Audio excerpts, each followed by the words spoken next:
उससे 1000 गुना शिवलिंग में बल की प्राप्ति होती है।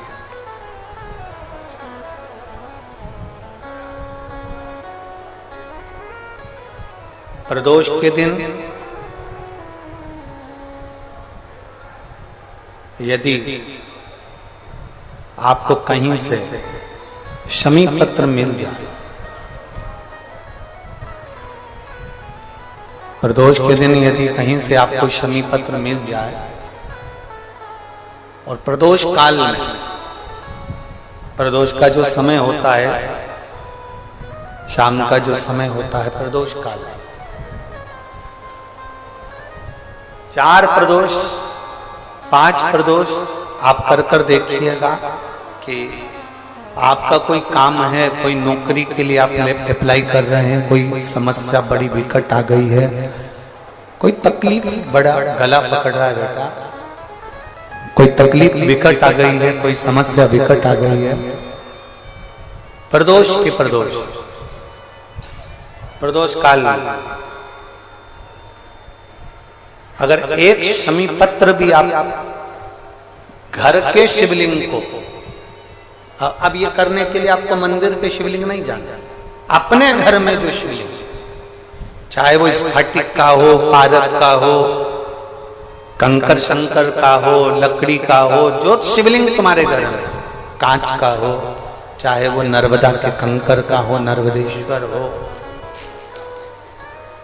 पाषाण का हो, जो शिवलिंग, चांदी का हो, सोने का हो, तांबे का हो, पीतल का हो, जो शिवलिंग तुम्हारे,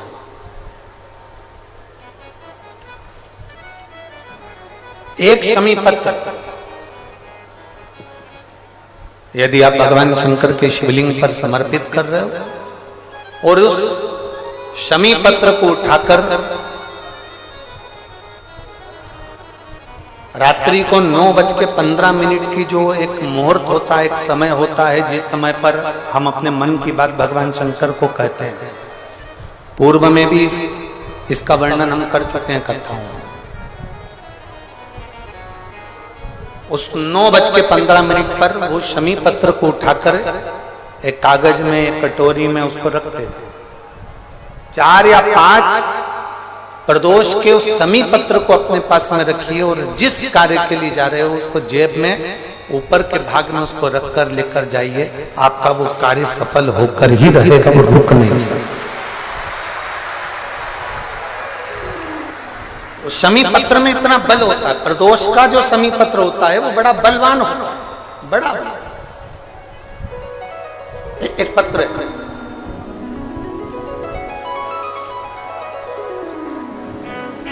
है कि सोमवार की अगर प्रदोष पड़ती है, बहुत ध्यान से सुनना महाराज, सोमवार की प्रदोष पड़ती है तो शंकर भगवान कैलाश पर निवास करते हैं। मंगलवार की प्रदोष पड़ती है तो शिव काशी में निवास करते हैं। बुधवार की प्रदोष पड़ती है तो शिव रजत भवन में निवास करते हैं। गुरुवार की प्रदोष पड़ती है तो शिव गंगा के स्थल पर निवास करते हैं। शुक्रवार की अगर प्रदोष पड़ती है तो शिव नीलकंठ पर विराजमान होते हैं। शनिवार की अगर प्रदोष पड़ती है तो शिव शमी के वृक्ष के नीचे रहते हैं। और रविवार की जब प्रदोष पड़ती है तो शिव बेलपत्र के पेड़ के नीचे निवास करते हैं। महाराज, ये एकादशी शंकर से कह रही है कि आपका स्थान ये नहीं कि आप कैलाश पर मिले, उस वार को, उस तिथि के दिन, उस अनुकूल।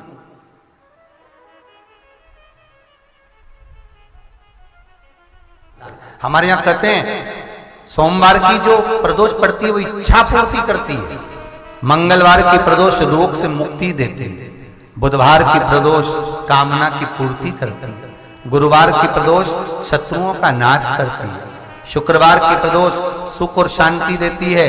शनिवार की प्रदोष संतान का सुख देती है। और रविवार की प्रदोष जो काम दुनिया में कोई नहीं कर सकता वो अचूक फल की प्राप्ति रविवार की प्रदोष करा देती है। महाराज, ऐसी प्रदोषों का नियम वर्णन किया चाहिए। भगवान कहते ठीक है, तू थोड़ी देर खड़ी हो। एकादशी सम्मुख खड़ी हुई। पार्वती जी ने जिस अंगुष्ठ का जल पीने के लिए लिया था हाथ में, बस पीने ही वाली थी। शंकर भगवान ने वही हाथ में जल लेकर एकादशी के हाथ में उसको देकर कहा, ले, ये मेरे द्वारा निर्मित एक व्रत है जिसे त्रयोदशी के दिन तूने मांगा है, मैं तुझे देता हूं। आज इस व्रत का फल मैं तुझे प्रदान करता हूं। अब तू जिस जीवात्मा को लेकर जाएगी उसका पाप प्रबल नहीं होगा।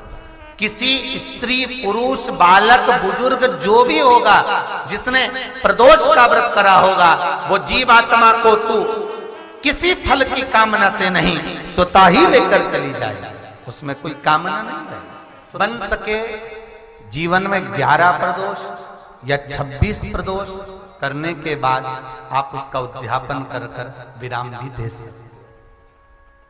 पर जीवन में एक बार प्रदोष का व्रत मौका मिले, जिस कामना से, जिस दिन का भाव आपके मन में आए कि मुझे रोग से मुक्ति पाना है तो ये प्रदोष मुझे करना है, मैं और रोग मुक्ति के लिए, हम मंगल, जो भी आपके मन में आ रहा है, संतान प्राप्ति के लिए शनिचरी प्रदोष, आप उसका स्मरण करें।